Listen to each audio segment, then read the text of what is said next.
There are a few times when I'm actually terrified by a story I see online. The Roy J. AI theory actually scares me to my core. Whenever we start talking about our reality bending or shifting or changing, it hurts my brain. What is it? What is the Roy J. paranormal AI theory? Well, the Roy J. theory is that a 1980s British comedian was retroactively inserted into our reality by artificial intelligence. And it suggests that some entity, Google, the United States government, someone else, was able to backdate an online footprint to make it appear as if a comedian who never existed.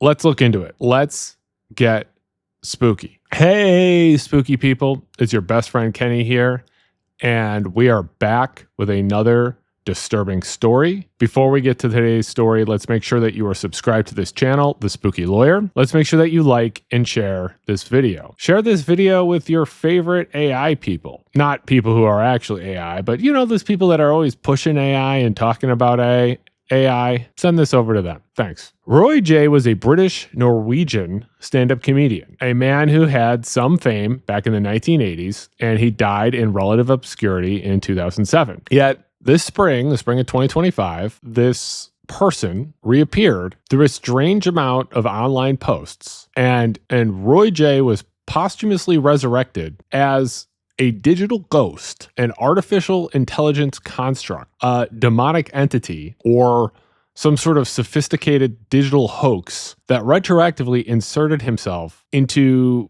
pop culture history. This case fills me with deep-seated unease and existential dread. I feel like I'm staring into the AI void here, and it's staring back. It's about our relationship with technology, memory, and the truth itself. And this Roy J. AI theory represents a perfect storm of all of those things. A collision between specific truths or historical facts applied to our modern fears surrounding the power of artificial intelligence and our worries about it to manipulate and fabricate reality. This story begins with the unique nature of Roy J.'s comedy.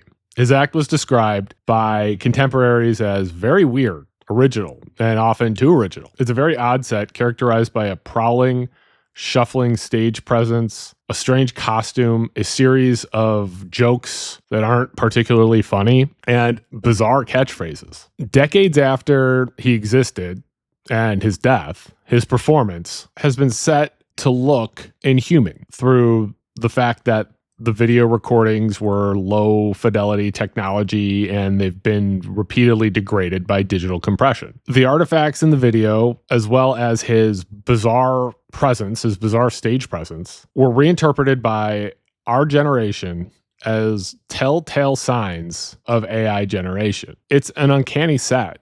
And it's uncanny in the way that a lot of generated AI is uncanny. We are already full of anxiety about the capabilities of generative AI. We've been talking about fears of artificial history, deepfake technology, and the blurring of the line between the real and the fake for a while now. And this has created the perfect place for this theory to take root. Users on 4chan, which is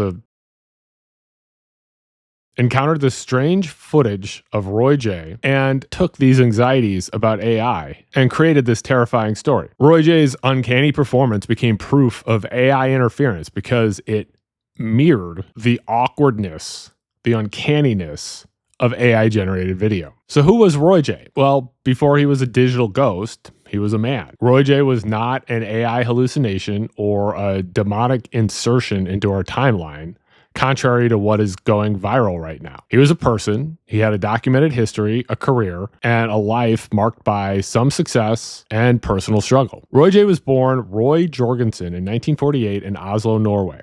He was the son of a Norwegian father and a mother of Scottish and Irish descent. At the age of 4, his family relocated from Norway to South Wales. He spent a year in Cork, Ireland at the age of 8, and eventually went to high school in Manchester, England. When he was 15, he joined the Royal Norwegian Navy, and upon returning to civilian life, he pursued music, performing as a singer in a band that played in a circuit of small clubs in North England. He started comedy almost accidentally, beginning when he took a job as an assistant entertainments manager at a holiday camp in Southport, England. And it was in this training ground for British entertainers that he first began to develop his act. Throughout the 1970s, Roy J. built his career. He became a regular on the club circuit, touring extensively across England, Ireland, Scotland, and Wales. In 1973, he was the top-billed cabaret act following the Miss Gibraltar beauty pageant, which was broadcast by the Gibraltar Broadcasting Company. I know, I've never heard of it either, but it was broadcast. It seems legit, right? He would then do a tour of South Africa, which was somewhat successful. And he began rapidly cultivating a following in South Africa before returning to the UK. In 1979, the paper The Stage described his act as being like no one else and prominently tipped him for future stardom and suggested that he may be a star soon. At this point, his performance was a varied mix of singing, stand-up, and impression of popular artists at the time. He was still finding his voice, but it was still distinctive and unconventional. In the early 1980s, Roy J. developed his signature act that would bring him his brief fame. He took on a bizarre, memorable persona. His performance became a highly stylized piece of theater.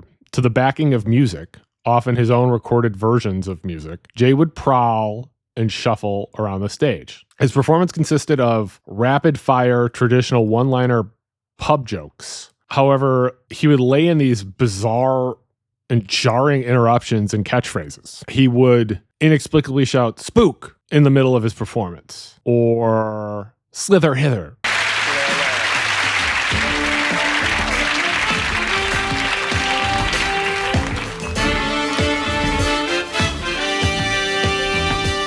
Well, if you want to be a movie star, I'm going to take you to Hollywood. Slither. Went to this weird party last night. Spook. It was a showbiz party. Met Paul and Linda McCartney. I think they've gone skint. Them and 5 rastas are smoking the same cigarette. I met the drummer from ELO. He come up and said, "Hey, hello." And the combination of these boring, corny jokes with this menacing delivery created something that I've never seen in a comedy performance. And he knew that his act was strange. And he would often be breaking the fourth wall to tell the audience, "You'll all be doing it tomorrow." You'll all be doing it tomorrow.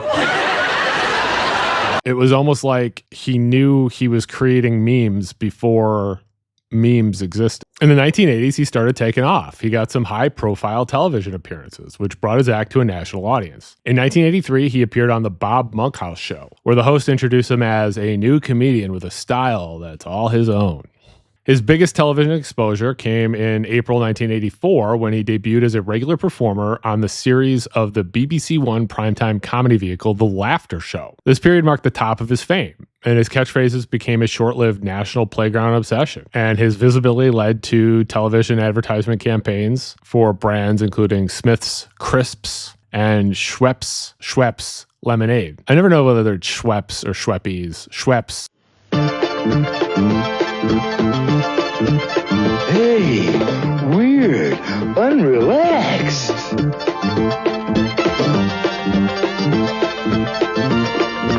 They don't know the secret. I tell them, but they're weird. I'll tell you instead. The secret is... shh. Sparkling drinks from you know who. For a brief moment, he was a household name. However, he fell off quickly. On August 29th, 1984, while he was performing at a club in Jersey, Jay became frustrated with hecklers in the audience. He responded by pulling down his pants on stage in front of a family audience. The incident led to his arrest, and he was subsequently fined £200 for indecent exposure. The scandal received media coverage and tarnished his public image, making him toxic for family-friendly entertainment shows that had been his platform. The indecent exposure incident halted his momentum and marked the beginning of his decline of his career. His act itself also was a reason for a short-lived fame. Unlike comedians who built their careers on observational material that could evolve, Jay's success was tied to this specific repetitive gimmick. You know, after you see it once, you don't really need to see it that many more times. There isn't a long shelf life for this type of gimmicky comic. comedy. Once the shock value wears off, once the novelty wears off, there's no reason to retain interest. He even became the type that people recalled his act but couldn't remember his name, which is, bad for him. And as these things sometimes happen, the internet found him. Someone on the internet found him and decided to turn him into a bizarre internet anomaly. He had a lack of a substantial digital footprint, a brief career that faded away. So it was easy. After his mainstream television career ended, Roy J's life became more difficult. He's reportedly struggled with alcoholism, a problem that was likely made worse by his professional challenges. He eventually left the UK for Spain and performed at venues there. Roy J died in his home in Spain in 2007. He was 59 years old. Some online accounts have claimed he had a pauper's funeral where his body was left unclaimed, but other sources suggest that his funeral was paid for through the efforts of a local friend and businessman who organized fundraising events following his death. This refutes one of the more bizarre aspects of the story. Roy J, who was a man who lived and existed, stands in stark contrast to the digital myth that would emerge nearly 2 decades after his death. And the myth is not from misremembered facts, but was from a single post on one of the strangest corners of the internet, 4chan. From there, it evolved into a complex, multi-layered conspiracy theory fueled by reactions to uncanny video footage and, again, our fear of the capabilities of AI. On April 4th, 2025, an anonymous user on 4chan uploaded an image file titled RoyJPJs.jpg. The image was accompanied by a poorly written message that set the conspiracy in motion. It said, "This is a demon writing itself retroactively into pop culture history." The initial post caught fire. The term demon was intriguing, and the concept of writing itself retroactively into history is terrifying, and it evokes the ideas of hacked databases and manipulating our reality. Following the 4chan post, the theory quickly grew and spread to other platforms like Reddit and TikTok, evolving into several distinct but related theories. One theory is the AI demon hypothesis. This is the Roy J theory's central and most fantastical claim. The theory is that Roy J is not and never was a real human being. Instead, he is a non-human entity, either a literal demon, as the original post suggested, or an artificial intelligence demon. Viewers describe his movements as oddly precise, like an NPC in a video game. His facial expressions as inhuman, his jokes as unfunny and nonsensical. It's kind of mean, but also kind of true. The entire performance has been interpreted as an AI video, given a prompt of something like create a spooky comedian from the 1980s. Another theory is the artificial history theory. And this claim comes from the theory that from a simple case of a fake person to an active ongoing conspiracy. It alleges that a powerful AI was not just the source of the videos, but was fabricating a historical record for the non-existent human in real time. In our time, like as we sit here today. People on 4chan claim their initial searches for Ray J yielded almost no results. However, as people began to investigate, information suddenly seemed to appear from nowhere. A Wikipedia page materialized. YouTube videos surfaced. Old online forum posts were discovered. Darcy. It was interpreted as not the natural result of search algorithms promoting previously obscure content in responses to increased traffic, but as AI actively responding to the investigation by generating a backstory to make its creation more believable. And that is terrifying. This story taps into our fears about AI's ability to hallucinate content and create a dynamic similar to the Mandela effect, where our reality appears to be shifting. Although it's not quite the Mandela effect, because this isn't the misremembering of a thing that didn't exist. It's the thing that didn't exist inserting itself into existence. Another theory is this is either an ARG, a viral marketing campaign, or a hoax. In this theory, a group of users intentionally created the mystery, perhaps by feeding an image into an AI video generator and then planning the resulting clips and biographical details online to fool the public and watch the confusion. This requires a high degree of sophistication and digital manipulation and work. These theories aren't necessarily mutually exclusive, and they're being interwoven together in online discussions. It's becoming modern folklore. The structure of this folklore is potent because it mirrors the logic of AI development and its potential failure mode. The Roy J. AI theory, as the story goes, the artificial intelligence was tasked with creating a spooky comedian and delivered a character with a spooky costume and weird movements, but wasn't very good at the comedy part. The failure of being good at comedy is reframed as the ultimate proof of the fact that it's AI. The AI theory is a more exciting explanation for the fact that Roy J's act was just simply that of an eccentric performer. While the Roy J AI theory is an interesting story, it collapses under the weight of verifiable evidence. Looking at records and the digital trail, it reveals that he's not a digital ghost, but a man whose career has been misinterpreted. The process of debunking this theory highlights a dynamic of our current age. It takes so much effort to refute a false story. The best evidence against the AI theory is the wealth of physical proof that Ray J existed long before the advent of generative AI. And I know the conspiracy theories can say, well, when do you know that generative AI was created? One key piece of pre-internet evidence that proves that he existed is a 7-inch record single that Jay self-released in 1982 featuring his cover of Vehicle. This single was later included on a self-titled album released on Clubland Records, also in 1982. These physical records cannot be retroactively created by a digital entity. There are also official television archives from the BBC that corroborate his career. The BBC Genome Project, which is a digital archive of the Radio Times, lists Roy J as a performer on The Laughter Show on specific broadcast dates. These records place him alongside indisputably real comedians of the era, such as Les Dennis, Dustin G., and Roy Walker. There are real-world events that were documented at the time. His 1984 arrest in Jersey for indecent exposure was a public event that generated media coverage, which grounds him firmly in objective, non-digital history. Before his downfall, his rise was also discussed. A 1979 article in The Stage magazine identified him as a unique talent and tipped him for future stardom, years before his television fame. Beyond the proof in archives, there's a substantial body of personal testimony from individuals who remember Roy J from the 1980s. On Reddit, users who were either children or young adults at the time provided detailed, corroborating memories. They recall watching him on the Bob Monkhouse Show and other programs, and his catchphrases becoming brief obsessions. This collective memory is compelling evidence that he existed. Now, I know the more conspiratorial of us could say, well, those people could be plants or the AI creating the reality itself. But the problem with that is, you could respond to that with any sort of proof. When you lay out evidence, you have to weigh your own evidence. And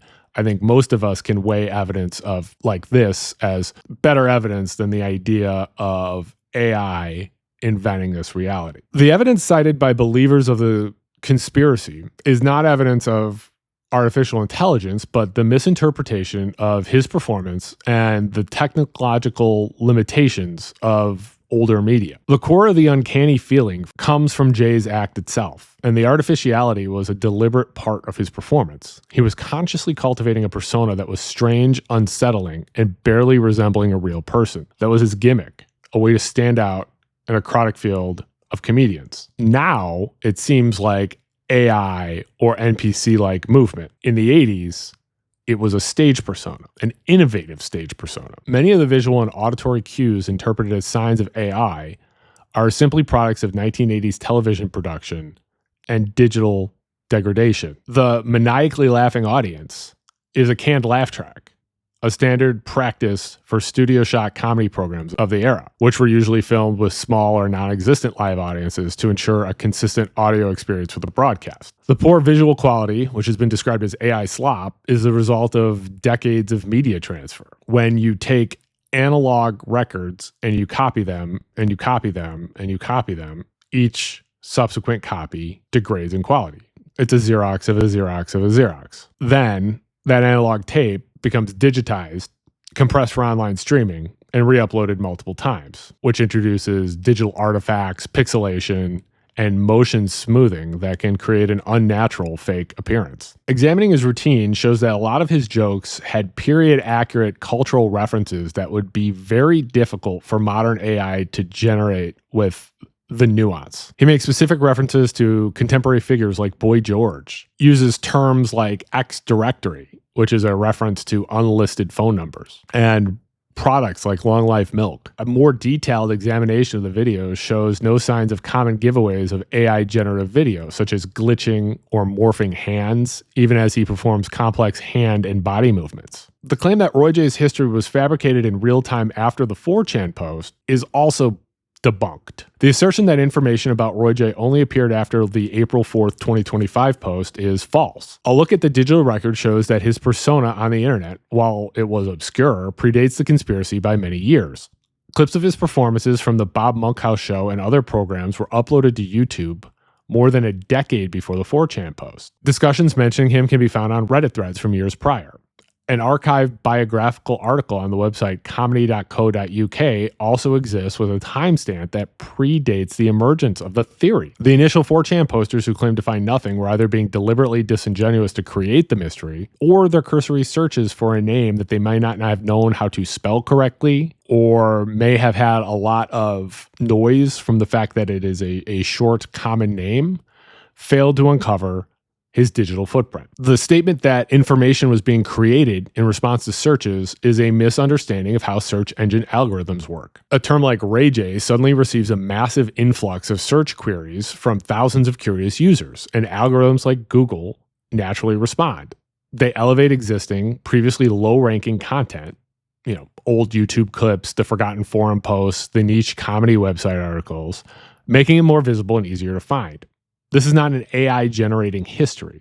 It's an algorithm responding to a sudden spike in user interest and correctly identifying the relevant pre-existing content. It's how search engines work. It's how Google works. It's why you use Google. But the difficulty in debunking this theory shows how hard things are with information and reality today. The Roy J theory was simple and required only a single anonymous post with a spooky, untestable claim. Refuting that post is labor intensive and difficult. It requires research, technical media analysis, looking for eyewitness accounts, and an understanding of how algorithms work online. It's an example of what's been termed Brandolini's Law, also known as the bullshit asymmetry principle. The amount of energy needed to refute bullshit is an order of magnitude greater than that needed to produce it. This is the primary reason why compelling falsehoods can exist and thrive online, even when faced with overwhelming factual counter evidence. So Roy J existed. That's established. That's fact. So why is the AI theory so compelling, so unnerving? And the answer to that lies in the psychological and cultural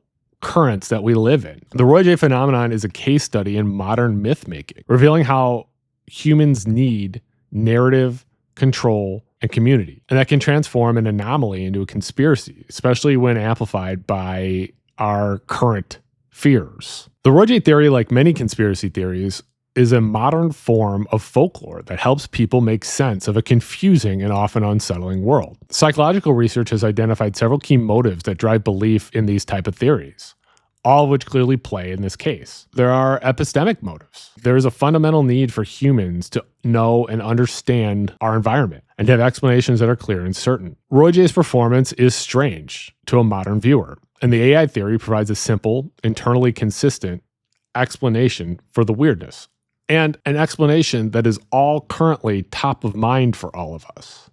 It looks strange and sounds strange because he is AI. We're currently in an age where we are developing tools to identify AI, and one of those is the observation of uncanniness and strangeness in human movement. Roy J's uncanny performance settles neatly into our toolbox of debunking these type of videos. There are existential motives. The motives relate to the need to feel safe, secure, and in control of one's surroundings. We live in an age of unseen algorithms and technology that shape our lives in many ways that some of us don't even understand.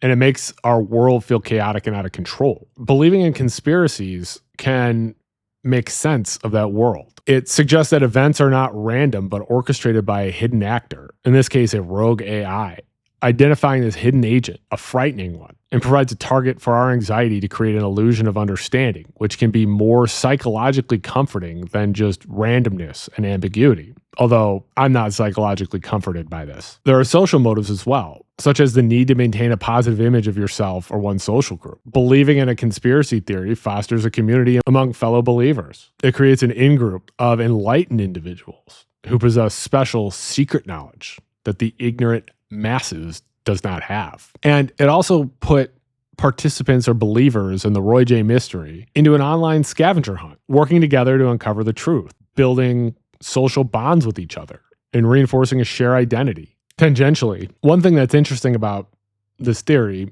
is that the technology at the heart of the conspiracy, AI, is becoming a tool for dismantling conspiracy theories. Studies have shown that AI chatbots are surprisingly effective at reducing belief in conspiracy theories by engaging believers in personalized, evidence-based dialogues that directly address their specific arguments and evidence.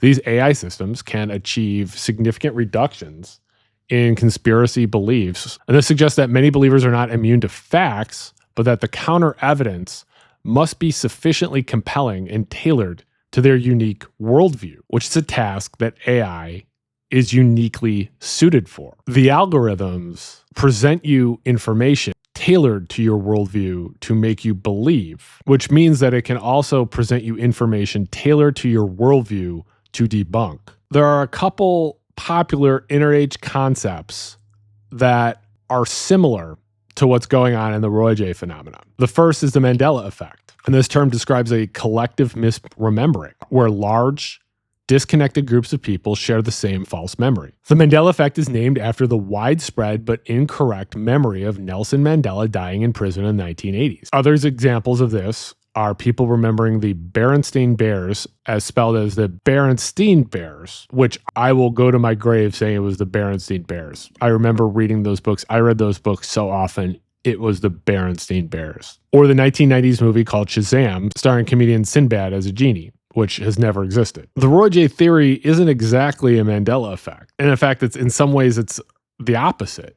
It's a mass forgetting of an individual who did exist, rather than the mass remembering of something that didn't exist. Another theory is a simulation theory. And this is the idea that our entire reality is an advanced computer simulation. The Matrix. Memory glitches are interpreted not as failures of human thinking, but as evidence of the simulation itself being altered, patches being applied, code being rewritten, or data being corrupted. The Roy J. AI theory is a more specific version of this. He is not just a glitch in the Matrix, he is a deliberate insertion of a new character into the simulation's history. People claiming that his backstory was being generated in real time as people search for him, a literal interpretation of the simulation's code being rewritten on the fly. Ultimately, the Roy J. AI theory is a great example about how artificial intelligence has become the new boogeyman. Throughout history, conspiracy theories have required a powerful hidden agent to blame for the world's ills, whether it's the Illuminati, Freemasons, or aliens. In the 21st century, AI has stepped into this role, where even its creators cannot fully explain its decision-making process. It has a potential for emergent, uncontrollable behavior, which make it perfect for a modern substitute for those older conspiratorial figures, like the Freemasons or the Illuminati. The theory that AI is writing itself into our timeline is a new version of the demonic infiltration narrative, that the entity is not possessing a person, but possessing history itself. And the timing of this theory is important. It emerged in an environment already deeply damaged by the proliferation of AI-generated misinformation, disinformation, and deep fakes. There is a documented, studied erosion of public trust in news and media, with audiences becoming increasingly skeptical of all digital content. This climate of suspicion creates a fertile ground for a theory like the Roy J. AI theory to flourish. The public already knows that the AI can be used to generate fake people and fake news, so it becomes psychologically easier to believe that it's doing so in any given uncanny situation. The strange case of this comedian from the 80s is a confirmation of a fear that is already deeply felt. Roy J. is a footnote in comedy history. The story of the Roy J. digital AI ghost is a story for the 21st century. Its emergence and viral spread show us the fragility of our shared reality in a digital post-truth world. And the Roy J. AI theory is a powerful illustration about how emerging technologies are challenging our fundamental understanding of history, evidence, and the truth itself. At the end of the day, the ultimate and unfortunately most disturbing implication of the Roy J. case is that it signals a shift in our collective anxiety. The fear is no longer simply about uncertainty. It's about a deeper uncertainty. The fear is no longer simply about the inability to know if a given statement about something is true. It's about the inability to know if the world we are being shown is real. Traditional misinformation deals with false claims about real entities. The Roy J theory claims the entity itself is a fabrication. Our fear is not just that we'll be fed lies about our reality, but that reality itself has become editable, has become changeable. The fact that it's unclear whether Roy J was just some forgotten person from the 80s or an AI ghost isn't the story here. The story is that we don't have the ability to tell the difference, that we're unable to distinguish the authentic from the artificial. We're shown how we are having difficulty navigating a digital world where the lines between truth and fiction, between human and computer, between memory and fabrication have become blurred. And it shows the fragility of our shared reality in the age of these AI machines. Make sure that you're subscribed to this channel, The Spooky Lawyer. Make sure that you like and share this video. Follow me on Blue Sky and Twitter. My username is The Spooky Lawyer. Follow me on TikTok. My username is The Spooky Lawyer. If there is a spooky or disturbing story, an unsolved mystery you would like me to research and cover, leave a comment. I read and respond to all my comments, most of my comments. Or if you're feeling shy, send me an email. My email address is thespookylawyer@gmail.com. If you'd like to support the channel and fund the making of these videos, there is a super thanks button in the YouTube toolbar that you can use and make a donation. I'm going to put the names of the people who have donated to this channel here. Thank you all very much. If you donate, you'll get your name in my videos. I know, what a great deal. You also support me by clicking like on my videos, sharing my videos with other people or on social media, and by watching my videos. It means a lot to me that you watch my videos. I really appreciate it. And stay spooky.